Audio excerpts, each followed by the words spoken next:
And Enoch walked with God, and was not, for God took him. Genesis 5:24.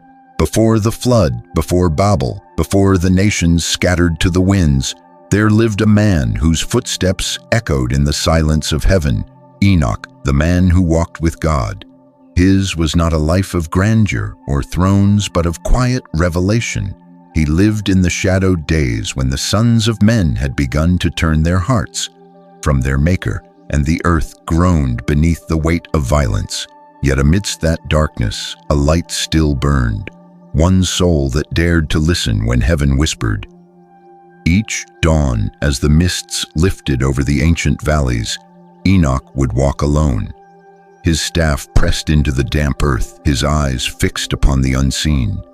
He was not merely a prophet, he was a friend of the eternal, one who sought understanding, not power. The winds carried secrets to him, and the stars seemed to answer his prayers. The people around him did not understand. They called him strange, distant, a man lost in visions. But Enoch saw what others could not. He saw the corruption spreading like a disease, the watchers who descended in shining glory, the hidden knowledge that men were never meant to hold. He saw the beginning of the end. It was said that when he spoke, his words trembled with otherworldly fire, part warning, part sorrow. The heavens weep, he said, for the children of the earth have forgotten their Creator. Giants will rise and men will kneel before them, but judgment will come like a storm, and nothing hidden shall remain. Those who heard him felt unease, for his voice carried the gravity of eternity. Yet still, most turned away. Only a few believed, his family, his son Methuselah, and those whose hearts had not hardened completely. One evening, as the sun bled gold across the horizon, Enoch lifted his hands to heaven. The world around him grew silent. Even the birds ceased to sing, and in that moment it was said, the veil between realms thinned, and a presence clothed in light appeared before him. Enoch, son of Jared. The voice spoke like thunder veiled in mercy. You have walked faithfully before me.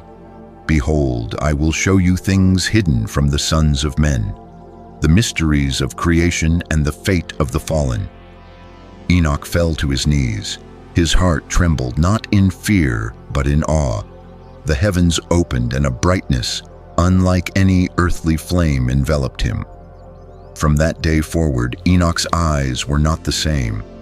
He had seen what lies beyond the stars, and he would write of it, that future generations might know the truth. The Book of Enoch was born not from ink and parchment, but from visions, sacred, terrifying, and beautiful.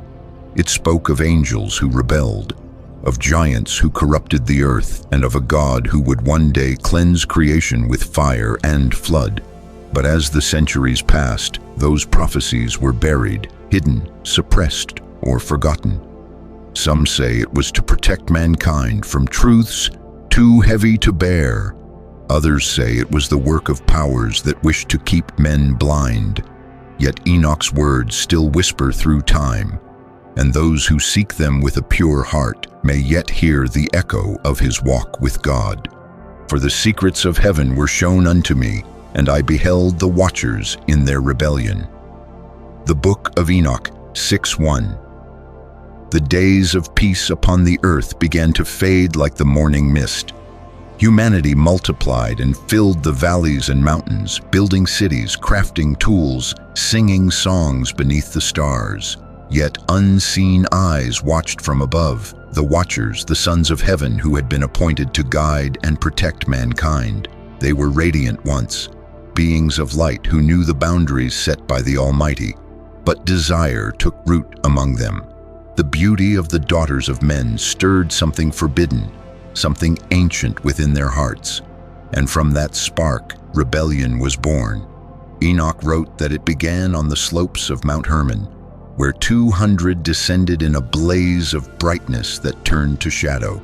Their leader was Semjaza, mighty and proud, who swore an oath with his brothers that they would not turn back from their decision. Beneath the moon they bound themselves together, saying, "Let us take for ourselves wives from among the children of men, and beget sons." And so they did. What began in secret soon became horror. The women they took bore children of unnatural strength, giants, towering beings who devoured the labor of men and drank the blood of beasts. The earth trembled beneath their feet, and the rivers ran red with their violence. Enoch saw their coming in vision. He saw the fires they kindled, the weapons they forged, and the sorrow that followed in their wake. The Watchers, once messengers of light, taught mankind forbidden knowledge, the secrets of metal and magic, of stars and spirits, of vanity and war. Azazel taught men to craft swords and knives, and to adorn themselves with gold and jewels. Semjaza whispered enchantments.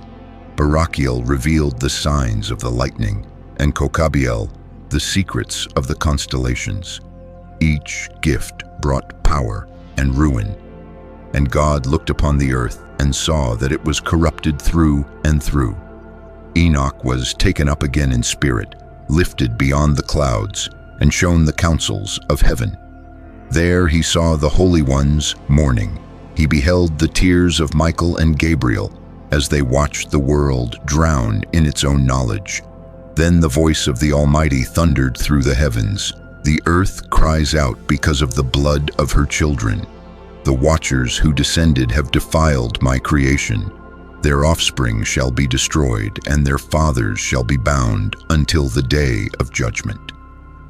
Enoch trembled, for he was chosen to deliver the message of doom to the Watchers themselves, to speak judgment to beings of light who had forgotten their place. And so the mortal walked into the realm of immortals. He stood before Semjaza and his host, who shone still with remnants of their former glory.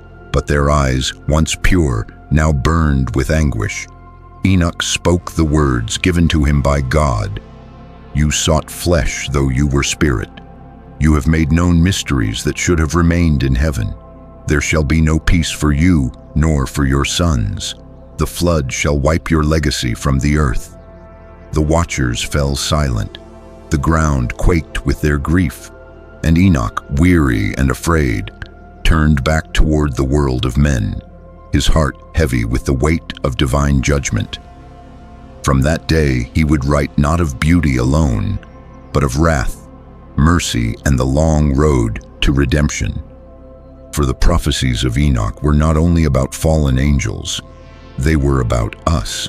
And the earth was filled with violence, for the sons of the Watchers devoured all that lived upon it. The Book of Enoch 7:4. The world had changed.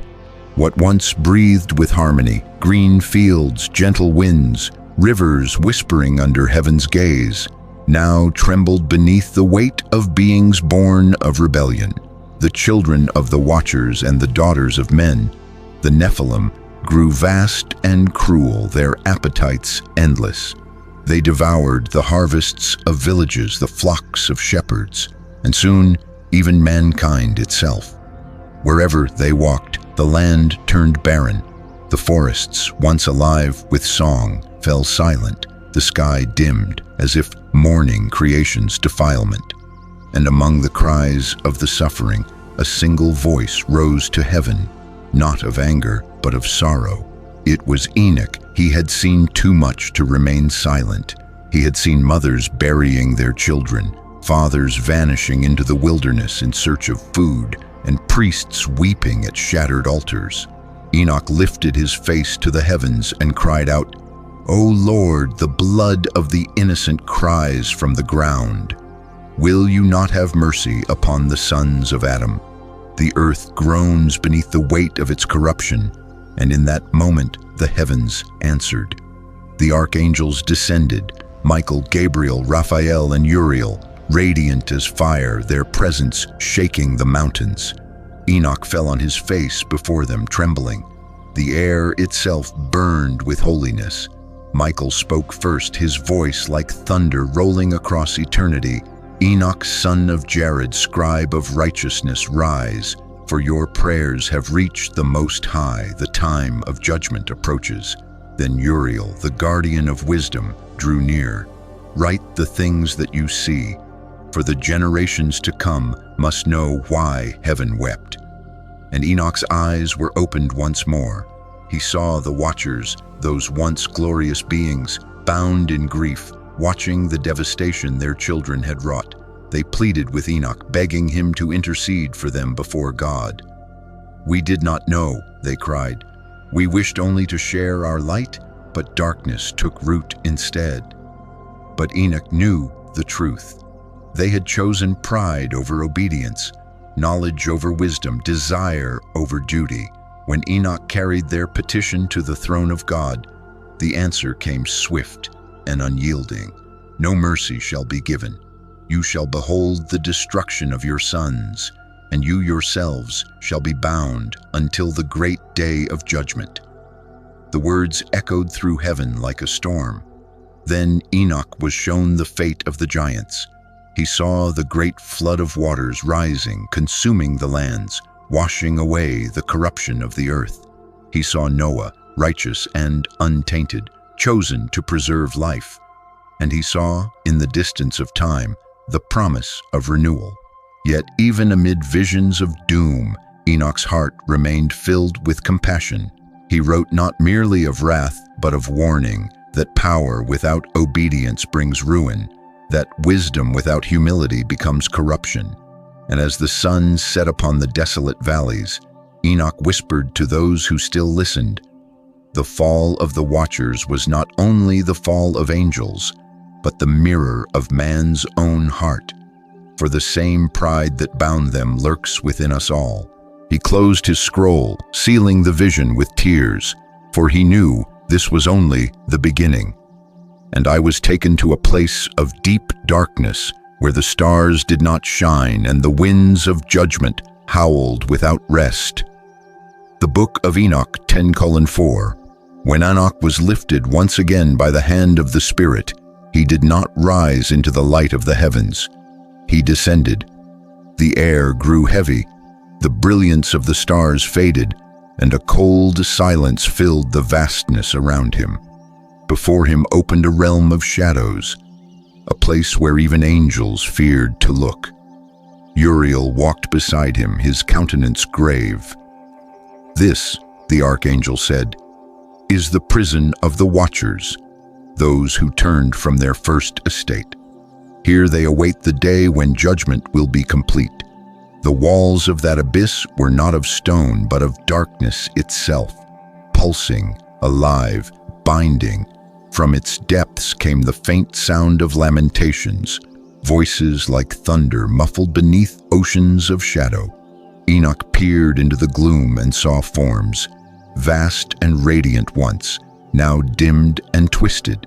Semjaza, their leader, knelt upon a field of shattered light, his wings scorched, his face bowed in endless regret. Around him the others murmured prayers that never reached the heavens. Enoch, trembling, asked, "Why do they still cry to God if their fate is sealed?" Uriel replied, "Because even the fallen remember the light, and remembrance is its own torment." Then he showed Enoch the place where their sons, the giants, the Nephilim, had perished. Their spirits left without bodies became restless upon the earth. "They wander among men," Uriel said, "sowing confusion, stirring violence, thirsting for form once more. These are the spirits that haunt the living, the unclean spirits, born of corruption and never at peace." Enoch's heart grew heavy. He saw the chain of rebellion stretching from heaven to earth. Angels who fell through desire, giants born of pride, and spirits lingering in endless unrest. But even in that darkness, he sensed a strange truth. The justice of God was not cruelty. It was mercy veiled in fire. For Enoch saw that this imprisonment, this binding of the watchers, was to preserve creation itself, to stop the infection of rebellion before it consumed all realms. As he walked further, Uriel pointed toward a chasm that glowed faintly with light. "Beyond this lies the throne of the Holy One," he said. "From there flows the decree that even now shapes the fate of every world." And Enoch fell to his knees, for he could not bear the sight. He heard voices of thunder crying, "Who is man that he should question the will of the Eternal? Yet behold, even now grace prepares its path." Uriel lifted him up and said softly, "Do not despair, Enoch. These visions are not meant to break you, but to awaken you. The fall of the Watchers is not the end of the story. It is the beginning of redemption's mystery." When Enoch returned to the earth, his face shone with a light not of this world. The people who saw him whispered among themselves, saying, "The scribe of God has walked where no man has walked." He spoke to them only once that evening, saying, "The heavens grieve, but they do not forget. The day will come when all that is hidden shall be revealed, and the sons of men will understand why even angels wept." Then Enoch wrote again, a scroll sealed with tears and hope that would one day be lost to time and yet echo forever in prophecy. "And he showed me the storehouses of the winds and the chambers of the stars, and I marveled at the order of the heavens." The Book of Enoch, 18:1.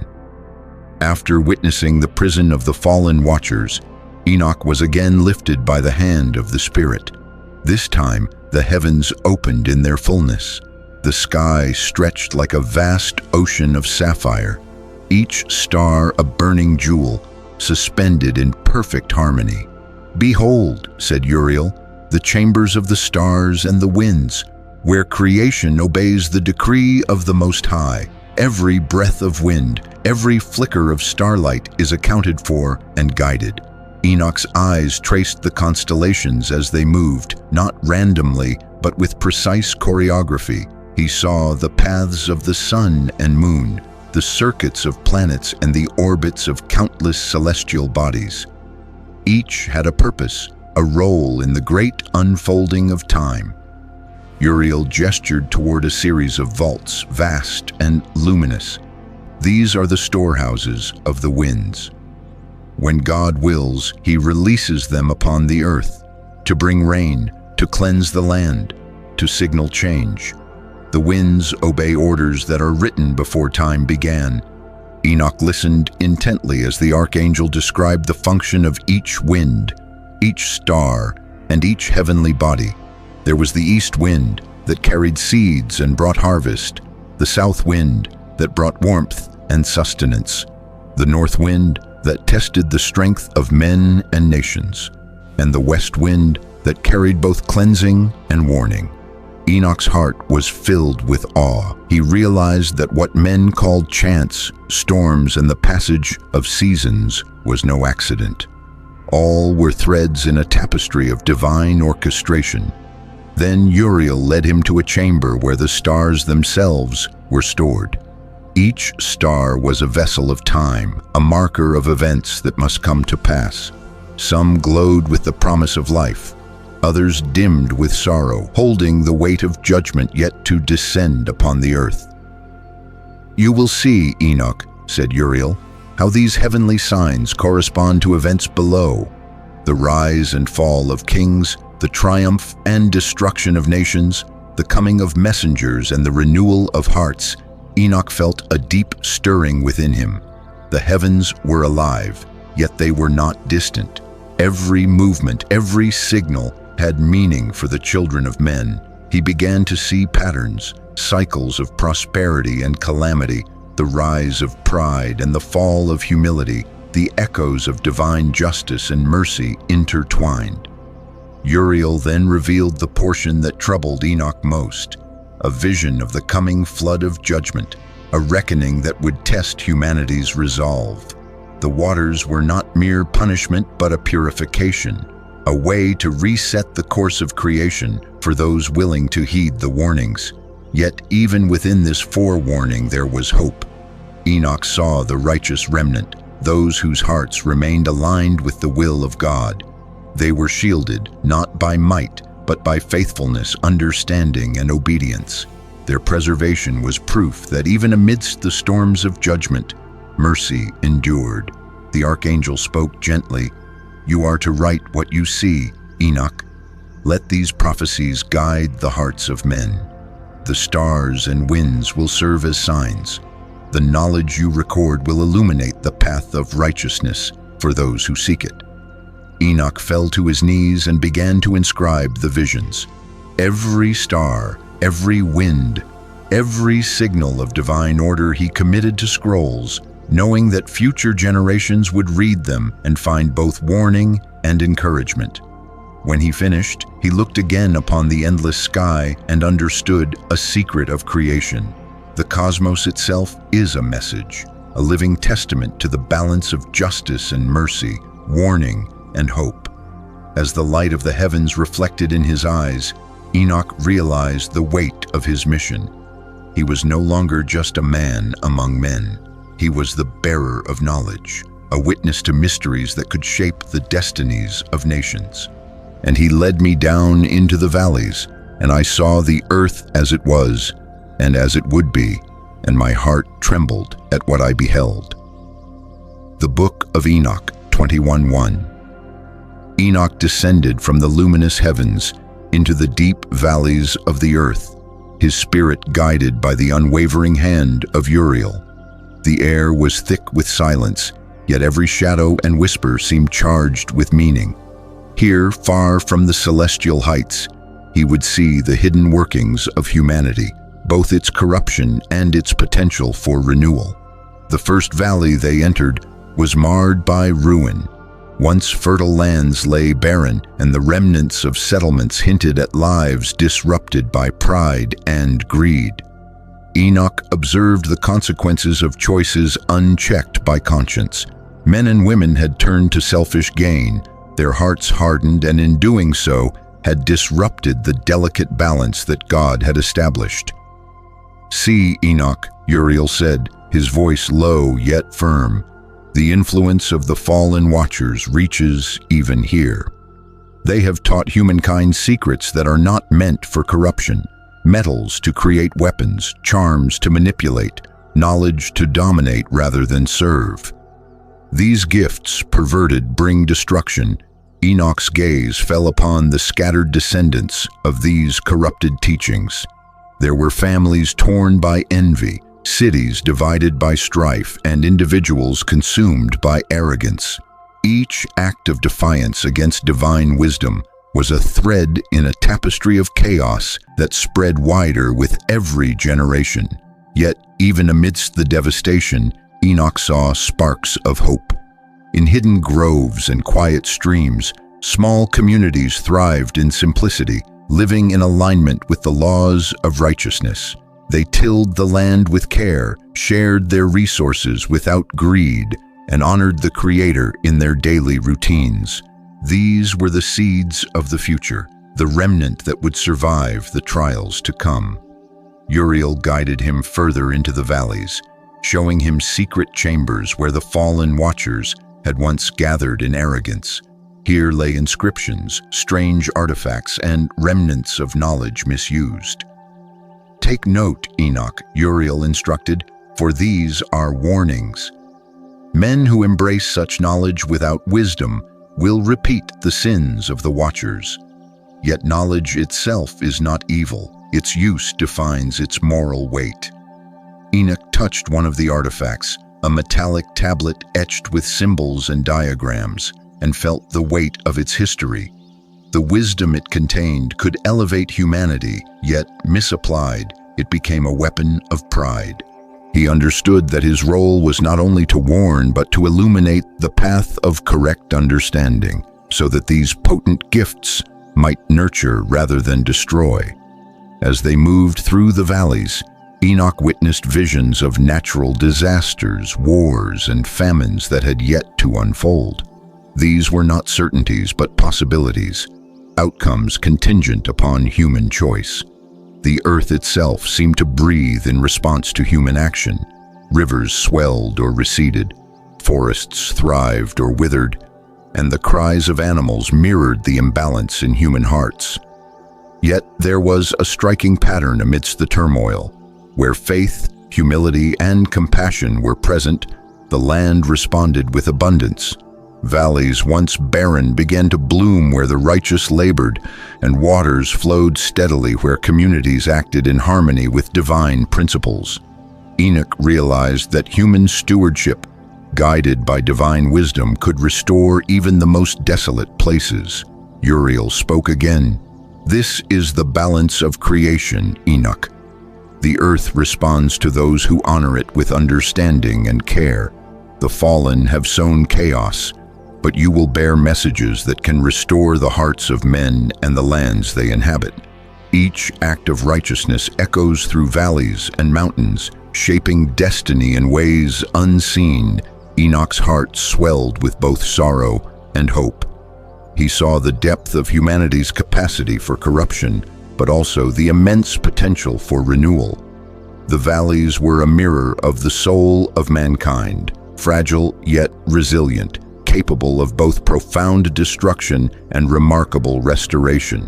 Before they ascended again, Uriel reminded Enoch of his responsibility. "Write these visions faithfully. Let the people see both the dangers of pride and the rewards of obedience. The path of righteousness is narrow, yet it leads to life and blessing. You are the witness. Your words will be the lamp for those willing to walk it." And so Enoch began to inscribe the prophecies and observations of the valleys, capturing both the hidden perils of fallen influence and the luminous possibilities of human fidelity.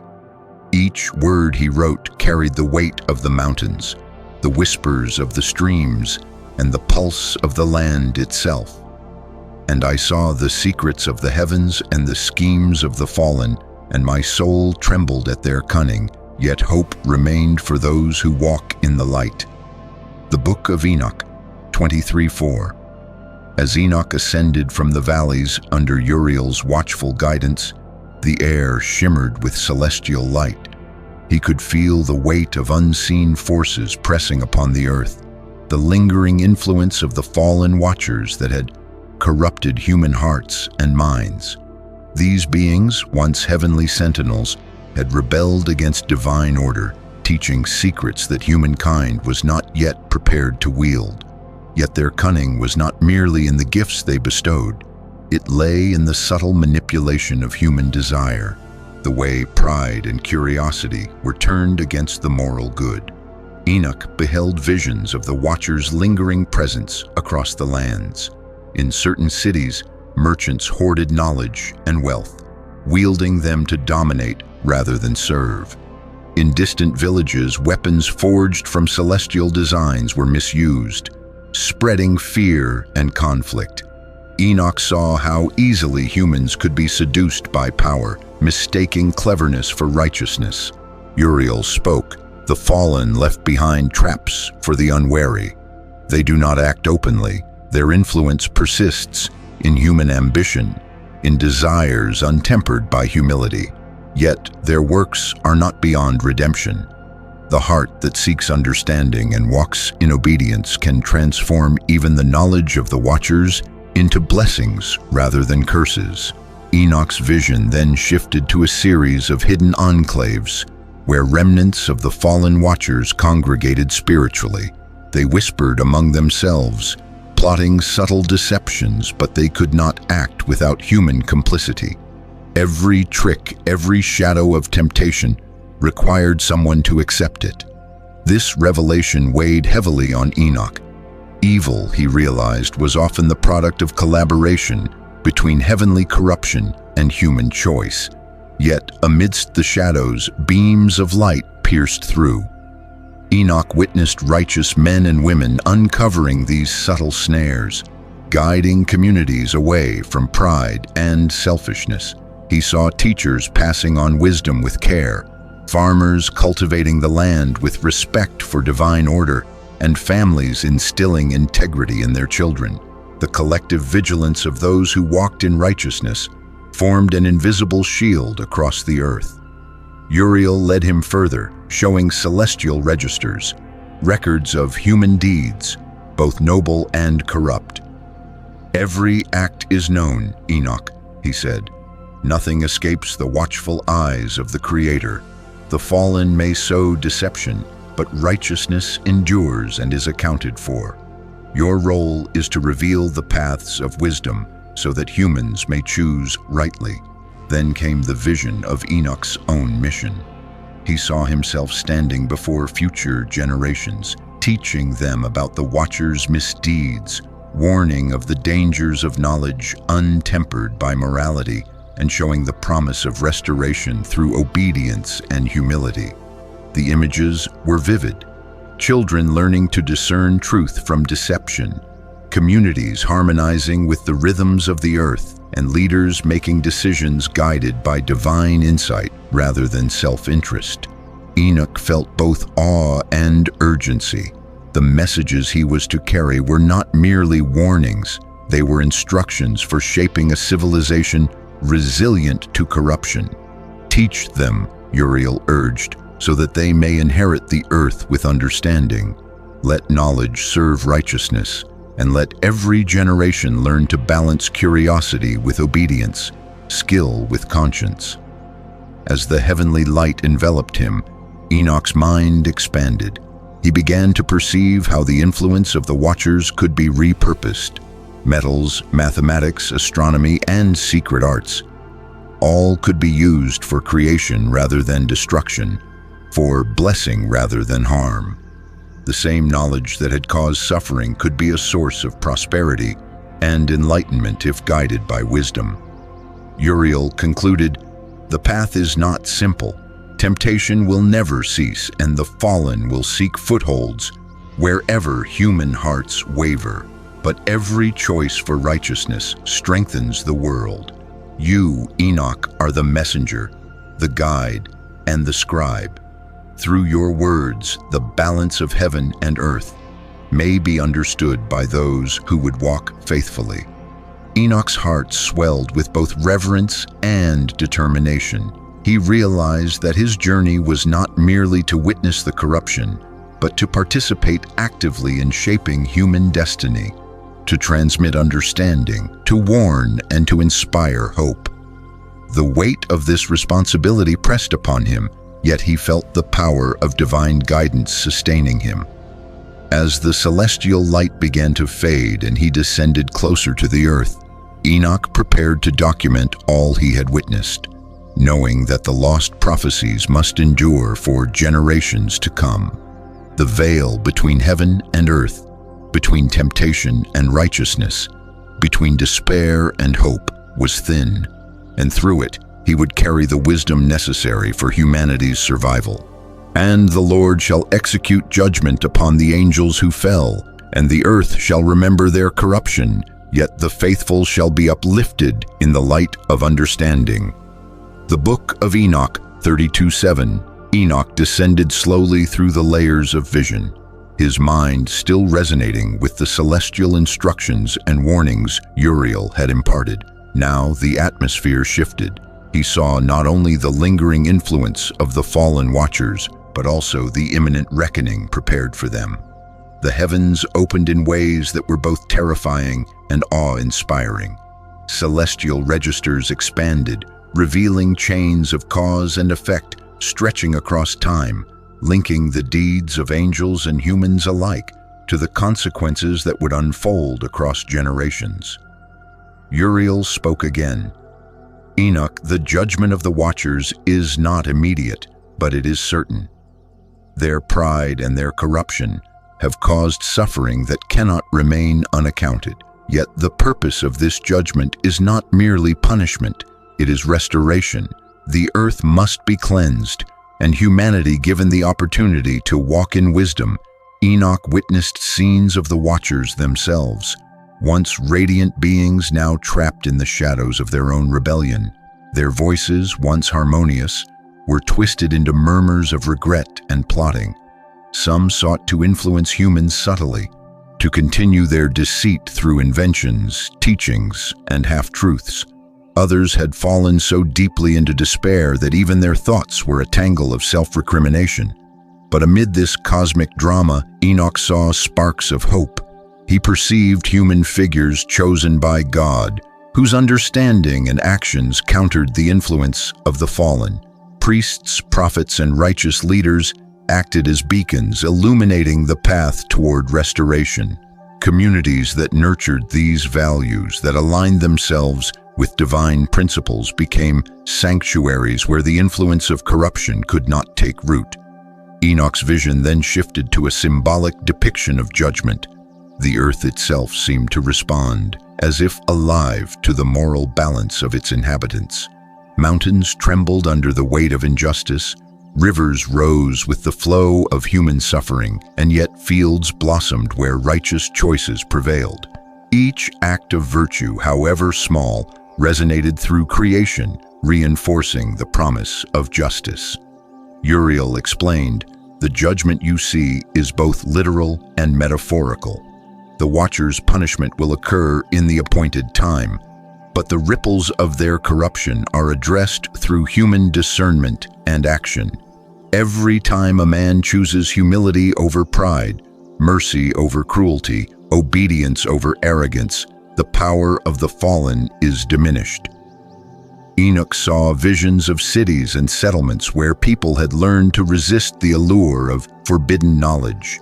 Farmers applied their skills wisely, leaders governed with fairness, and teachers instilled moral discernment in children.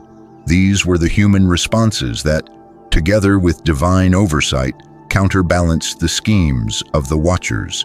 The angelic registers showed future generations of humanity navigating temptations, wars, and societal upheavals. Some would succumb, spreading discord, while others would build civilizations founded on wisdom, justice, and communal care. Enoch understood that prophecy was not only about the past or the supernatural. It was a guide to human choices. It illuminated the paths that lead to life and the pitfalls that lead to corruption. Uriel's voice resonated deeply within Enoch's consciousness. The Watcher's fate is intertwined with the choices of humanity. Their fall will be sealed, but redemption is always possible, where humility and obedience prevail. Prophecy is your tool, a means to prepare men and women for the trials to come. Enoch also saw glimpses of specific instruments of judgment. Chains of celestial fire and barriers of light would restrain the rebellious angels, preventing further interference with humanity. Yet these instruments were not designed for cruelty. They were measures of order, restoring balance to the cosmos and allowing human civilization to grow unimpeded by supernatural corruption. Amidst these visions, Enoch perceived the responsibility of humanity more clearly. The knowledge imparted by the Watchers could either be a curse or a blessing. Tools, sciences, and arts brought by these fallen beings were not inherently evil. They were powerful, and power without wisdom could destroy. Only by tempering knowledge with conscience and aligning skill with divine guidance could humans transform these gifts into instruments of life rather than instruments of destruction. Uriel concluded, "The prophecy you carry, Enoch, is a living document. Teach humanity not merely to fear the fallen, but to understand them, to see the principles behind their deception, and to act rightly. Judgment is certain, but wisdom is a shield. Let your words guide them through the labyrinth of temptation, that they may inherit the earth with clarity and courage." As the vision faded, Enoch's heart pounded with the gravity of what he had witnessed. The fate of the Watchers, the ripple of their corruption, and the role of human action were intertwined in a delicate balance. Prophecy, he realized, was not just foretelling events. It was equipping humanity with the moral and intellectual tools necessary to shape their destiny amidst the lingering shadows of fallen angels. And the Watchers shall speak with subtle tongues, whispering secrets that can corrupt the heart. But he who walks in understanding shall see through their counsel and remain steadfast. The Book of Enoch 34:12. Enoch awoke from the swirling visions of judgment and restoration with a deep sense of purpose. His feet, still touching the soil of the earth, seemed heavier with responsibility. The echoes of angelic registers and the distant murmurs of the fallen clung to him, and he felt their presence not only in the heavens but in the world around him. Uriel had left him with instructions, yes, but the next phase of his journey was one of observation and subtle confrontation. He began by seeking out the Watchers themselves. Not all were imprisoned, some roamed in secrecy among humans, their influence hidden beneath layers of charm, wisdom, and temptation. Enoch approached one of the lingering Watchers, named Penemu, whose knowledge of forbidden books and secret wisdom had once captivated mankind. The fallen angel appeared before him, radiant yet unsettling, a combination of beauty and menace that seemed to draw one's gaze while warning of peril. "You walk among mortals carrying knowledge," Penemu said, voice like a chime echoing through a cave.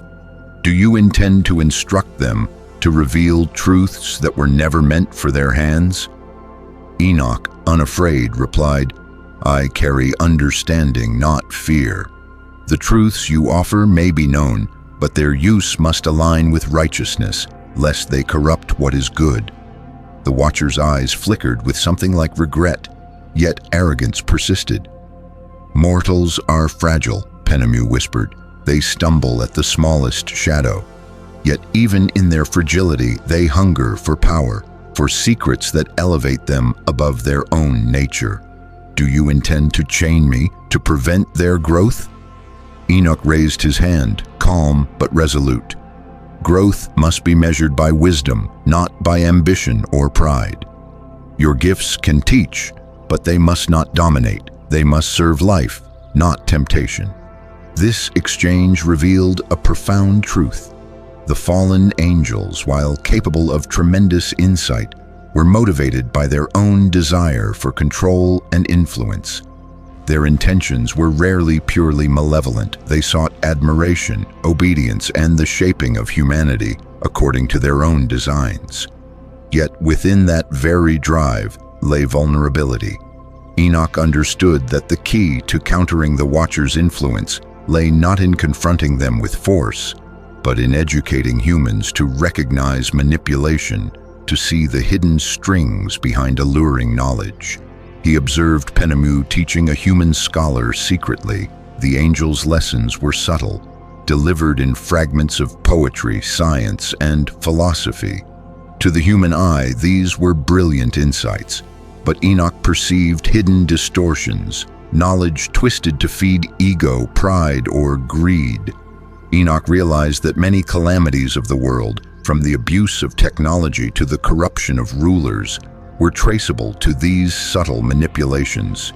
Yet Enoch also saw how divine wisdom could transform the same knowledge into instruments of righteousness, when channeled through obedience, humility, and love. Forbidden knowledge could elevate human life rather than degrade it. Uriel's instructions crystallized in Enoch's mind. He was to teach discernment, to guide humans in evaluating not just what they learned, but why they sought it and how it aligned with God's will. Throughout this encounter, Enoch witnessed other Watchers in hidden corners of the earth, each influencing different aspects of human endeavor: arts, warfare, leadership, agriculture, and law.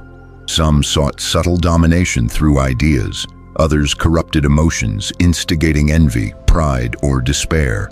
Yet for every shadow they cast, there were humans who resisted, whose hearts and minds were attuned to divine instruction, acting as anchors of integrity in a world teetering between light and darkness.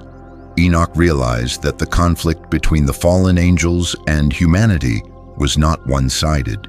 Humans possessed agency, and their choices, when informed by wisdom and faith, could nullify the deceptive influence of the Watchers.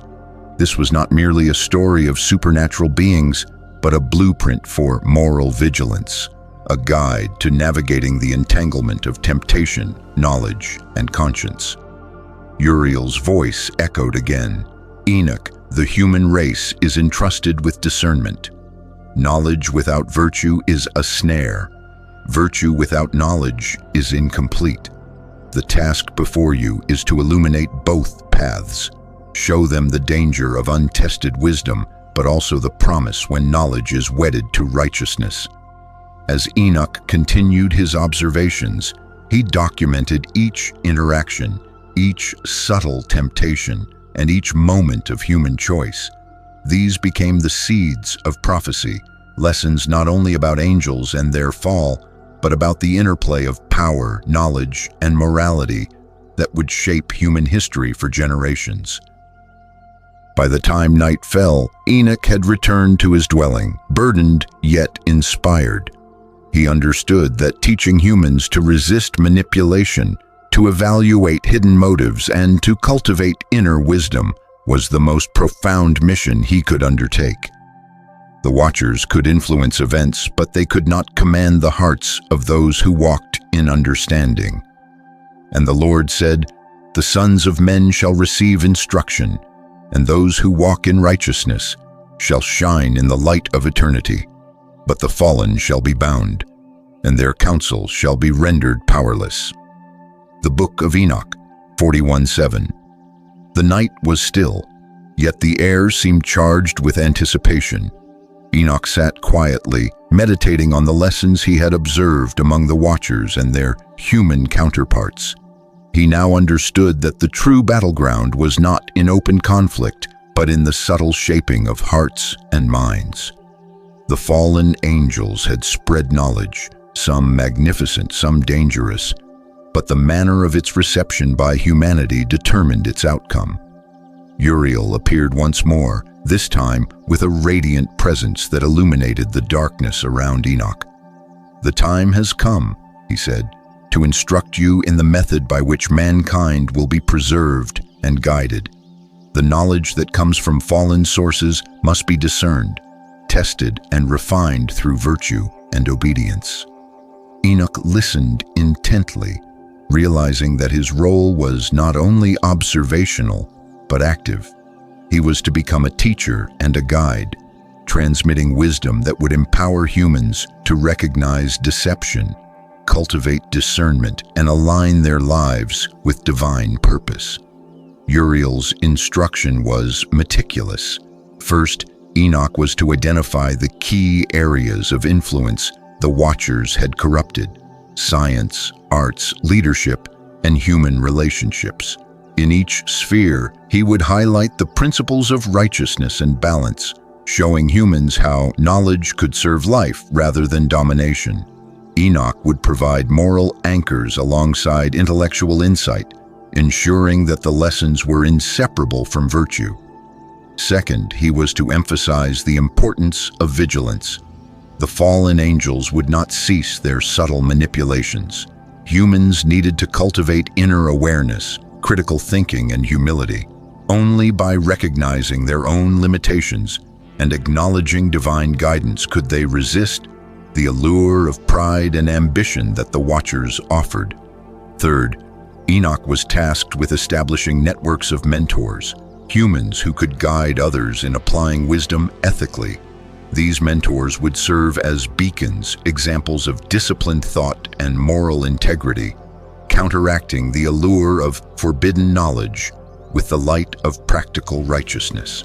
The angels had fallen, but their knowledge was not to be destroyed entirely. Uriel explained that the potential within their teachings could be redeemed when filtered through virtue.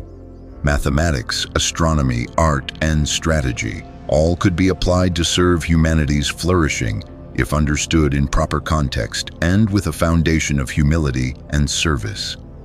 As dawn approached, Enoch ventured out among humans, beginning with the communities he had observed. He shared parables and lessons drawn from his encounters with the Watchers, demonstrating not just what to know, but how to know. He illustrated the dangers of seeking power for its own sake and the blessings of pursuing knowledge as a means of service and alignment with divine will. In one village, he encountered a young scribe, eager for knowledge and acclaim. Enoch guided him to reflect on the intentions behind his studies. "Knowledge without purpose is like a river without a course," he said. It may rise in flood and sweep away all it touches, but directed rightly, it nourishes the land and sustains life. In another town, he met artisans who had learned techniques of unprecedented skill from fallen sources. Instead of shunning these skills, Enoch taught them to use their craft in ways that served community and worship, linking technical mastery with moral responsibility. Their work became expressions not of pride, but of devotion and care for others. As Enoch moved across the land, patterns emerged. Wherever humans were guided to integrate virtue with understanding, the influence of the fallen diminished. Communities that learned discernment, humility, and service flourished, while those that succumbed to pride and ambition encountered strife. Enoch documented these outcomes carefully, for they were not mere stories. They were the living record of divine strategy, a blueprint for balancing knowledge, power, and morality. Finally, Uriel returned to convey the ultimate judgment. The watchers who had defied divine law were to be bound until the final day, their influence limited. Yet the seeds they had sown in humanity would serve as a test and a path. Those who chose righteousness in the face of temptation would inherit wisdom greater than that offered by any angel. Enoch realized that his role was timeless. He was not merely a messenger of warnings, but a facilitator of human potential.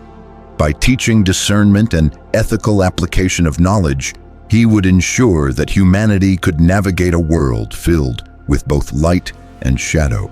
His writings, the Lost Prophecies, would guide generations, offering insights into the unseen realms and the responsibilities that come with knowledge. As the sun rose over the horizon, Enoch lifted his eyes to the heavens. The watchers, though fallen, remained a cautionary presence. Humanity, however, had been equipped with the tools to rise above their subtle deceptions. The interplay of divine instruction, human choice, and collective wisdom promised a future where understanding and virtue could triumph over pride and temptation. In that moment, Enoch understood the profound secret of the ages, that the greatest victories are not won by power alone, but by the harmonious integration of knowledge, morality, and discernment. The fallen angel's legacy would remain a challenge, but with guidance and conscience, humanity could transform even corruption into wisdom and darkness into light. And so the prophecies of Enoch were fulfilled, not through destruction alone, but through instruction, vigilance, and the enduring promise that human choice, when guided by righteousness, could overcome the subtle snares of the celestial and the fallen.